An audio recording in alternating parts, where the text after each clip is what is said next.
और ये है आयोवा स्टेट के अंदर फॉरेस्ट सिटी करके एक छोटा सा शहर।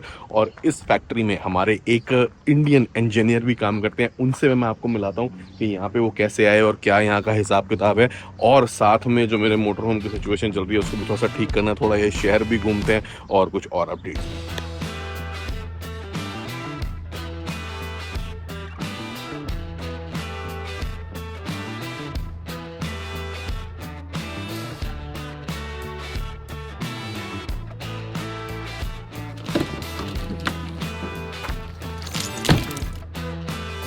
हेलो विनय भाई, कैसे हो? Good afternoon.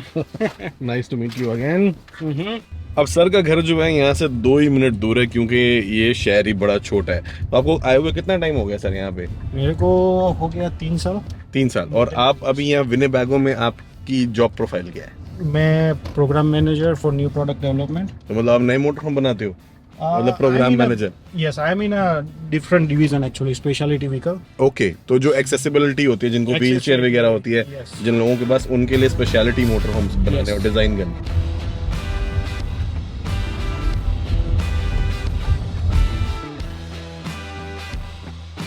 अभी हम आए तो भाभी जी ने जो है फर्स्ट क्लास पराठे और छोले बना के रखे हैं, तो थोड़ा सा पहले पेट पूजा कर लें, फिर करते हैं डिस्कशन। तो जी खाना वाना तो हो गया, तो मैंने कहा विनय भाई से पूछें कि भाई आपका ये छोटे शहर में दिन लग जाता है? पहले तो actually I really like the small town. Yes yes, क्योंकि छोटे टाउन में आपको एक तो ट्रैफिक का चिंता नहीं रहता है। बाकी इंडियन है यहाँ पे? हार्डली 1 और 2। इंडिया से हो या born and brought up US में ही हो? नहीं, मेरा इंडिया में born and bought up, I was in India. अच्छा। और मैं वहाँ पे टेक्नोलॉजी कंपनी पे काम कर रहा था। ठीक है। So I used to travel a lot in India as well as on the across the globe for work? for work, yeah. ठीक। And then we come here for like one of my project. Okay और उसके बाद I got opportunity to work in Winnebago. Okay okay. Winnebago में फिर आप वैसे तो engineer ही हो ना आप एक तरीके Yes, से? yes, yes. ठीक। I have engineering background. अच्छा जी, कनाडा में तो ऐसा होता है कि आपने पोस्ट ग्रेजुएट डिग्री कर ली, उसके बाद आपको पोस्ट ग्रेजुएट वर्क परमिट मिल गया 3 साल का, उसमें आप जॉब कर लेते हो और आपको इतना एक्सपीरियंस, इतने पॉइंट आपके बन जाते हैं करने के बाद कि फिर आप पीआर अप्लाई कर सकते हो, और पीआर अप्लाई करने के 4 साल बाद आपको सिटीजनशिप भी मिल जाती है। यहाँ पे तो सिस्टम थोड़ा कॉम्प्लिकेटेड है। Yes. यहाँ पे क्या सीन है? यहाँ पे मान लो ग्रीन कार्ड होता है ना, पीआर का equivalent. Right. PR equivalent is green card. तो अब अगर मेरे को वर्क परमिट मिल जाए, मैं यहाँ आकर कितने साल जॉब करूँगा मेरे को ग्रीन कार्ड मिलेगा? आपको you need to work at least 6 years. 6 साल। 6 साल। और ग्रीन कार्ड मिलने के बाद Then citizenship? you can apply for the green card, and the current date for the green card is around 2011. So it is almost like 20 years. मतलब 20 साल पहले जिन्होंने अप्लाई किया था उनके कागज पे आज काम हो रहा है Yes. ग्रीन कार्ड आने पे। आने पे yes. उसके बाद सिटीजनशिप का प्रोसेस शुरू होगा। Yes. और सिटीजनशिप ग्रीन कार्ड आने के कितने टाइम बाद हो सकती है? Citizenship, there is a no specific rules I am aware about, but Okay. I think as soon as you have like a green card, हाँ। you can apply for the citizenship. क्योंकि आपका पहले ही green card का इंतजार करते हुए time इतना निकल चुका होगा Technically- अमेरिका में कि आप आधे क्वार्टर अमेरिकन बन चुके होगे। Right. Okay okay. Technically, for my case, if I am getting the green card, I will be like almost my retirement age. अच्छा, Yes. जब तक आपको ग्रीन कार्ड मिलेगा। तो बेसिकली यही है कि पहली जनरेशन तो वैसे भी कई बाहर जाती है, मेहनत ही करती है, आगे बच्चों के लिए होता है Correct. कि अगर आपने किसी और कंट्री में मूव करना है तो। अब मैंने सोचा कि भाई आए हैं तो थोड़ा सा आपको ये वाला शहर भी दिखा दें और फिर बात करें मोटर होम की कॉम्प्लेक्सिटीज़ और उसमें क्या चल रहा है, इनकी प्रेजेंस का फ़ायदा उठा दें।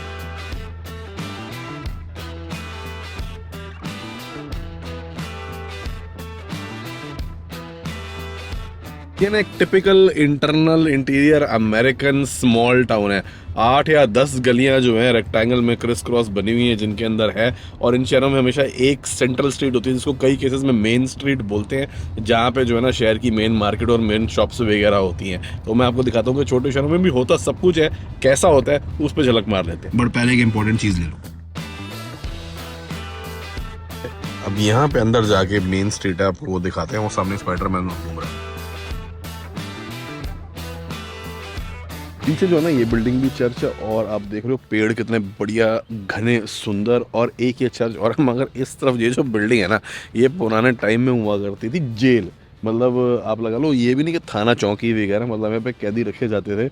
अब जो है इसको अपार्टमेंट्स में कन्वर्ट कर दिया, पुरानी बिल्डिंग्स को प्रिजर्व कर लेते हैं फॉर सेंट्रल वैल्यू। क्या तोड़ना, ईंटों की बनी हुई है आजकल तो सब जो है ना लक्कड़ फट्टों से बन जाता है, मगर जो बड़े पुराने घर हैं उनको पहचानने का बिल्डिंग्स का तरीका यही है, कौन सी ईंटों की बनी है, कौन सी फैब्रिकेटेड है, प्री फैब्रिकेटेड जो सही है।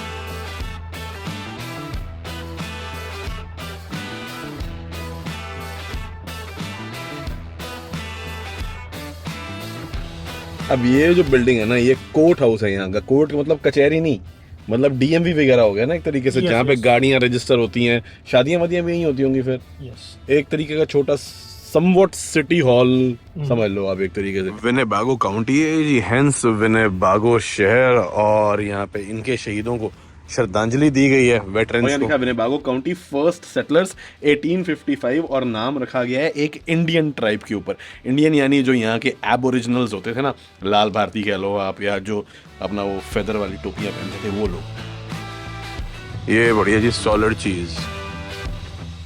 अब यहाँ टैंक कौन सा ये तो लिखा नहीं, मगर मेरे अंदाजे के मुताबिक ये शर्मन टैंक है, M4 जो अर्ली वर्जन होता था। और ये जो है तकरीबन 20,000 के आसपास बने थे वर्ल्ड वॉर 2 के टाइम पे, जो अमेरिका ने बनाए थे। और ये एक बड़ी सिग्निफिकेंट, जिसे कहते हैं ना, वॉर का जो टर्निंग पॉइंट था नॉर्थ अफ्रीका। कई लोगों को पता ही नहीं होगा कि वर्ल्ड वॉर 2 अफ्रीका में भी लड़ी गई थी, और अफ्रीका में वो वॉर जर्मन्स और ब्रिटिश लोगों ने नॉर्थ अफ्रीका में लड़ी थी, जहाँ पे कॉलोनाइज किया हुआ था फ्रेंच लोगों ने उसको पहले, फिर जर्मनी ने वहाँ पे कब्जा कर लिया था। उस वॉर में अर्विन रोमेल जो कहते हैं वहाँ का सबसे ज़बरदस्त जो जर्मन वो था, जनरल डेजर्ट फॉक्स उसको कहा करते थे। आज भी उसकी जो स्ट्रेटेजीज है ना, वॉर स्कूल्स में पढ़ाई जाती हैं। तो उसको हराया था जनरल मॉन्टगमरी ने, जो कि ब्रिटिश जनरल था। उसके बाद से उस जनरल की गुड्डी चढ़ गई थी, तो वो वहाँ का मेन जनरल बन गया था। मगर कई लोग ये कहते हैं कि भैया वो शीर नंबर ऑफ के भाई ट्रूप्स थे और उनके पास फोर्सेस बहुत ज़्यादा थी, तो रोमेल को हरा दिया इन्होंने। मगर उसके अंदर इस टैंक ने जो है ना बड़ा किरदार प्ले किया था, अगर ये वो टैंक M4 शर्मन है। ये आ गई जी मेन स्ट्रीट शहर की, जहाँ पे आप देख सकते हो ये स्टेट फार्म जो है, इंश्योरेंस वाले हैं यहाँ पे, और अलग अलग छोटी छोटी चीज़ें, सैली होम्स जो है ना कुक, ये यहाँ का लोकल जिसे कहते हैं फूड और ब्रेकफास्ट ईट। अच्छा, यहाँ का ठेका है? यहाँ पर ठेके सरकारी है प्राइवेट है? प्राइवेट। अच्छा ओके, आयोवा में यानी कि प्राइवेट ठेके अलाउड है, कई जगह जैसे यूटा में सरकारी होते हैं, तो स्टेट टू स्टेट डिपेंड करता है। ये छोटा सा थिएटर आप देख सकते हो, यहाँ पुराने जमाने का आप लग रहा है। इसके अंदर मूवी लगती है या शोज भी होते हैं? दोनों होते होंगे? दोनों, लाइक लेटेस्ट मूवी भी आती है। अच्छा, लेटेस्ट मूवी भी यहीं देख सकते हो? Yes, even the fast and furious 10, अच्छा, वो भी यहाँ पे हुआ था। चलो वेरी गुड। अब जी ये छोटे से शहर की मेन स्ट्रीट जो है वो ऑलमोस्ट खत्म हो गई, और यहाँ पे आप देख रहे हो ना, ये आ गया म्युनिसिपैलिटी का दफ्तर, यानी कि जो MCF MCD होती है, सिटी हॉल, और वो रही छोटी सी पब्लिक लाइब्रेरी। ये हो गया जी डाक खाना। मुझे लगता है लोग काफी रिलीजियस हैं यहाँ पे। तीसरा चर्च दिख रहा है मेरे को वो पीछे।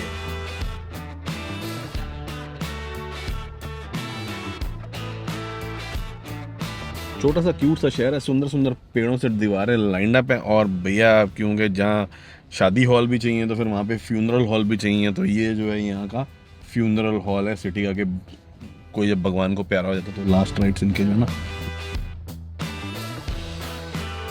और ये ब्लॉक हम घूम के इसके साथ वाली रोड पे आए हैं, तो यहाँ की मेन जो यूनिवर्सिटी है वो आ गई। उसके अंदर इंटरनेशनल स्टूडेंट्स भी होते हैं, इंडियंस भी पढ़ते हैं यहाँ पे सर?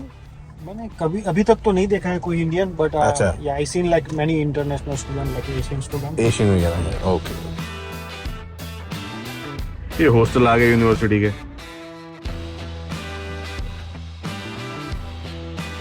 ये जी 4th ऑफ जुलाई की तैयारी हो रही है इनकी, क्योंकि इंडिपेंडेंस डे इनका आ रहा है। बाकी अब देख लो योगा वगैरह भी चल रहा है, सबके लिए प्लेइंग ग्राउंड्स वगैरह, छोटे शहर तब भी बना रखी हैं। यहाँ तो जी है ना बचपन से ही स्पोर्ट्स का बहुत फैसिलिटेशन है, और स्पोर्ट्स में जो है ना यंग एज से लोग बड़े एक्टिव रहते हैं। एक बात बताओ सर, अब बच्चा आपका स्कूल जाता है तो इनकी मान लो अब ये 5th क्लास के ऊपर जब चला जाएगा तो कितना टाइम जो है वो स्पोर्ट्स पे दिए जाते हैं? हमारे यहाँ तो जिस स्कूल में मैं पढ़ा हूँ, एक हफ्ते में 40 मिनट का एक पीरियड होता था जिसको गेम्स पीरियड बोलते थे, बाकी टाइम पढ़ाई और अपना रटना और ये सब चलता था। यहाँ पे मोस्टली एवरी अदर डे होता है। अच्छा, पी का लाइक फिजिकल एक्टिविटीज, और उसके लिए उनका रहता है। Plus I have seen like 3 year और 4 year old kid playing the T-ball, which is like a baseball kind of baseball game. अच्छा, कितना टाइम जो है ये खेल को रखा जाता होगा? At least 6 to 8 hours I am seeing. 6 to 8 hours in 1 week are reserved for physical activities outdoor. ये जी यहाँ का एक्वेटिक सेंटर है, ये भी सिटी नहीं यानी कि सरकार ने बनाया हुआ है। बहुत नॉमिनल फीस पे जो है आप डे पास पे भी आ सकते हो या मेंबरशिप ले सकते हो। पुलिस खड़ी हुई है सबकी सेफ्टी के लिए। ये जी एलिमेंट्री स्कूल है जहाँ पे इनका बेटा भी पढ़ने जाता है, और उसके बिल्कुल साथ ही कब्रिस्तान है, सिमेट्री बिल्कुल ही उस तरह। स्कूल के साथ शमशान घाट हो तो लोग थोड़ा सा ऑब्जेक्ट भी करते। कई बार मैंने देखा कि इंडिया में प्रॉपर्टी परचेज करने में भी लोगों को रिलक्टेंस होती है अगर शमशान पास में हो। मगर वो हो सकता है उसका एक कारण ये भी हो कि क्योंकि हमारे यहाँ पे जो है क्रिमेशन होती है, इनके यहाँ पे बरियल होता है। किसी उसमें सुना था बुक में कि कबीर दास जी कहते थे कि शमशान जो है ना हमेशा बिल्कुल शहर के बीच में ही होना चाहिए, या जहाँ पे आप आजू बाजू रोज़ उसको पास करते हो, ताकि इंसान को हमेशा याद रहे कि अंत मेरा यही है। तो इसीलिए अगर स्कूल के साथ भी है तो मेरे को तो कोई प्रॉब्लम नहीं, कल को मुझे घर भी लेना होगा अगर, और मेरे को प्रॉपर्टी अच्छी ऐसी मिलती है जो कि इसके साथ हो, शमशान का तो मैं कुछ कह नहीं सकता, मगर सिमेट्री के साथ हो तो मैं लेने में चाहूंगा। 2 स्ट्रीट बाहर निकले तो आपको दिखेगा कि सारी इकोनॉमी विनेबागो की फैक्ट्री के अलावा यहाँ पे ज्यादातर खेती की, और खेती में भी ज्यादातर उगाया जाता है यहाँ पे मक्का। खैर तो आपने देखा जी, खूबसूरत है, लोग भी हैं, बसावट भी है, यूनिवर्सिटी भी है, हर चीज़ फैसिलिटी अवेलेबल है। मगर सबसे ज़्यादा इंटरेस्टिंग चीज़ जो यहाँ पे ना वो ये है, सिटी लॉट फॉर सेल। $1 में ये प्लॉट गवर्नमेंट दे रही है कि आप यहाँ पे आके अपना घर बना लो, अगर आप यहाँ पे रहना चाहते हो। अपनी ये जो सिटी है इसको थोड़ी सी प्रमोशन देने के लिए, यहाँ पे थोड़ी सी लोगों की जो है ना डेंसिटी बढ़ाने के लिए, आई थिंक यही ऑब्जेक्टिव होगा। इसके अलावा क्या होगा? Yes, it is for the increasing the population of the village. Okay, but अगर यहाँ पे कोई आता रहने के लिए तो उसके बच्चों की पढ़ाई फ्री है? बट बिल्कुल फ्री है, मेरे बच्चे की भी फ्री है। तो जो इतना बढ़िया जो आपने शानदार स्कूल दिखाया वो उसमें फ्री में पढ़ाई है, तो चलो ये बहुत अच्छी चीज़ है इन कंट्रीज़ की। अब अगर मैं कहूँ कि मैंने यहाँ पे मैं घर बना लेता हूँ, तो यहाँ पे ऑलरेडी घर तो बने ही हुए हैं, तो अगर इस टाइप का ही बनाए, ऐसा भी नहीं है कि जंगल में $1 का दे रहे हो, पूरे शहर के बीच में ही है, 2 मिनट की वॉक पे यहाँ से स्कूल है, 2-4 मिनट की वॉक पे। तो अब यहाँ पे अगर मैं घर बनाता हूँ तो ऐसा ये 2 बेडरूम डालने के लिए कितने पैसे लगेंगे? तो 3 बेडरूम भी मैं कहता हूँ चलो सिंगल स्टोरी या बना ले, अराउंड लाइक $500,000 $5 लाख लग जाएंगे डबल स्टोरी घर बनाने में इतने लॉट के अंदर। ओके, तो भैया बनाना तो खुद ही पड़ेगा। तो और इसमें बनाने के अलावा $1 की ज़मीन के अलावा और भी कोई बेनिफिट देती है सरकार? Yes, I think there is a certain benefits for tax. You don't need to pay any like a tax for buying this land. Okay. As well as I think 6 year or 5 year you need to own the home. अच्छा, ये नहीं है कि आप आओ बनाओ और बेच दो। ऐसा तो 5 साल के लिए जो है ये आपको खरीद के 5 होगा या जो भी एग्जैक्ट हम देखेंगे, पढ़ लेंगे इसकी वेबसाइट पे, but for a certain period of time you have to hold this property also. और this is one of that lot, there are several lot here in the अच्छा, टाउन। ऐसा एक ही नहीं, ऐसे बहुत सारे 4 से 5 लॉट है। यस, लोग बहुत यहाँ पे फ्रेंडली है, मैंने देखा कोई भी यहाँ से गुजरता हुआ जाता है ना, एवरीबॉडी वेव्स एंड से हेलो एंड से good morning. And if I am not wrong, USA एक ऐसा देश है जिसके अंदर कोई भी प्रॉपर्टी खरीद सकता है, you don't have to be an individual. Company के नाम पे, यहाँ तक कि मैंने सुना है कि एक डॉगी है उसके नाम पे भी क्या कहते हैं ज़मीनें हैं यहाँ पे, जो दुनिया का सबसे अमीर डॉगी है उसकी भी यहाँ पे ज़मीनें हैं। वो ट्रस्ट के अंदर हो कैसे हो मुझे नहीं पता, but I will do a little more research. अगर मैं यहाँ मोटर होम खरीद सकता हूँ तो I am pretty sure I can invest in USA and buy here as well as an outsider. But जब मेरे पास पूरी प्रॉपर इन्फॉर्मेशन होगी तभी मैं आपको बताओ। मैं चलो कहूँ मैं $1 में खरीदी, $5 लाख लगा दिया, किराया किस हिसाब से है? किराया इट डिपेंड्स एक्चुअली, क्योंकि आप 5-6 साल तक तो दे ही नहीं सकते हो वो घर को बनाने के बाद। रेंट पे भी नहीं दे सकते? नहीं दे सकते आप। अच्छा, खुद ही रहना पड़ेगा? Yes, you have to own that house for at least couple of years. हाँ, तो ओनरशिप में सबलीज तो कर सकता हूँ कि 1 फ्लोर मेरे नाम पे, 1 फ्लोर मैंने रेंट कर दिया। There is a clause from the city hall.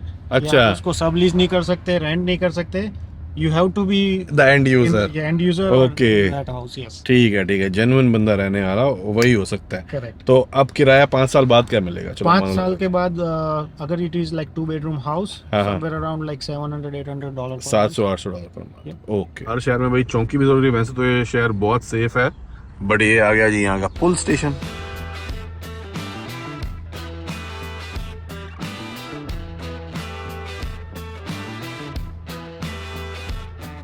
अब बंदा गया, मेरे पास बनाने का टाइम नहीं है, तो यहाँ पे ना सिटी ने कुछ शायद कॉन्ट्रैक्टर्स के साथ टाई अप किया हुआ है, जो आके जो है ना ये $1 लॉट के ऊपर इस तरीके से ऐसे घर बना देते हैं कि आप आओ तो आपको 2 बेडरूम घर मिल जाएगा। इनकी कीमत जो है ना तकरीबन $2.5 लाख के आसपास है।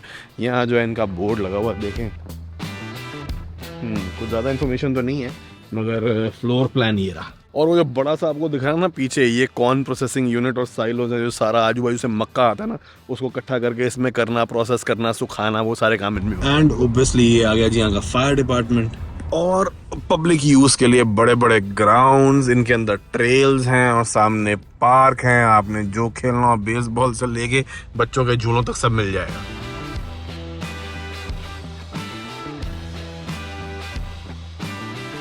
बड़ी शांत और पीसफुल वाइब। और जितना मैंने आपको एरिया घुमाया ना, सब मिला के कुल मिला के 5-10 स्क्वायर किलोमीटर के अंदर अंदर ही होगा, गलियों के अंदर। ऐसा लगता है कि हम बहुत ज़्यादा घूम रहे हैं, बट नहीं। शहर में एक खूबसूरत नदी भी बहती है जिसका नाम ही विनेबागो रिवर है, और यहाँ पे इस सिटी का कैंप ग्राउंड है। यानी जब भी मैं सिटी वर्ड बोलता हूँ ना, तो मेरा मतलब होता है जो शहर है ना उसकी एडमिनिस्ट्रेशन, यानी कि म्यूनसिपैलिटी। तो अगर आप कैंपिंग करने यहाँ से निकल रहे हो तो बंदा यहाँ पे आ सकता है, उसको बिजली वगैरह मिल जाएगी। और पेमेंट करने का बड़ा ही यहाँ पे जो है ना सिंपल सा तरीका है कि आप आओ यहाँ से जो है ये एनवलप लो, इसके अंदर लिखो कि आपका लॉट आप कौन सा वाला ले रहे हो, डिटेल डालो अपनी गाड़ी की, इस एनवलप में भरो पैसे, और पैसे भर के इसमें डाल दो, और सिटी जो है अपने पैसे ले जाएगी। कैंपिंग कॉस्ट यहाँ पे लिखी हुई है $20 पर नाइट।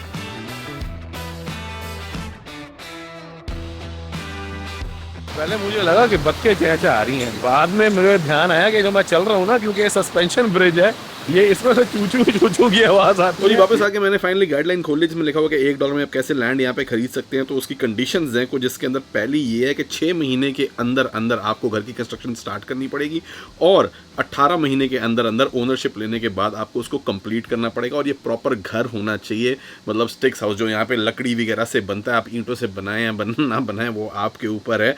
और यहाँ पे कोई आपको टेम्परेरी ट्रेलर वगैरह ला के नहीं लगा सकते कि चलो जी मैंने ट्रेलर खड़ा कर दिया, हाँ जी ये मेरी ड्वेलिंग है, मैं यहाँ पे कर रहा हूँ। और जो ओनर है उसको इस घर में रहना पड़ेगा, और मिनिमम $1 लाख जो हैं इसके ऊपर स्पेंड करने पड़ेंगे। और जो कंस्ट्रक्शन वो भी किसी लाइसेंस कॉन्ट्रैक्टर से प्रॉपर घर बनवाना पड़ेगा। ये नहीं कि आप अपना जो है 4 चीज़ें जोड़ के एक शटर खड़ा करो और शेड खड़ा करो, बोलो भी मैं इसमें बिस्तर डाल के सो रहा हूँ। और $750 का वाटर हुकअप चार्ज है, $50 का मेरे ख्याल से कोई इलेक्ट्रिसिटी है, ऐसे कुछ रैंडम चार्ज है इसके अंदर। बट अदरवाइज ये मेन कंडीशंस हैं जिसके अंदर आपको करना होगा। और लॉट साइज यहाँ पे लिखा हुआ 75 बाई 135 और एक ऑप्शन है, और दूसरी है 66 बाई 103 अभी इस टाइम करेंटली सिटी में अवेलेबल। मगर आपने वीडियो देखी, छोटा सा शेयर देखा जहाँ पे $1 में जमीन खरीद सकता है बंदा। ठीक ठाक लगी हो तो प्लीज लाइक एंड शेयर कर दीजिएगा। चैनल के सपोर्ट और हमारी मोटिवेशन के लिए आपका ना सब्सक्राइब बटन बड़ा जरूरी है यार, प्लीज दबाते जाइए। Thank you so much for watching.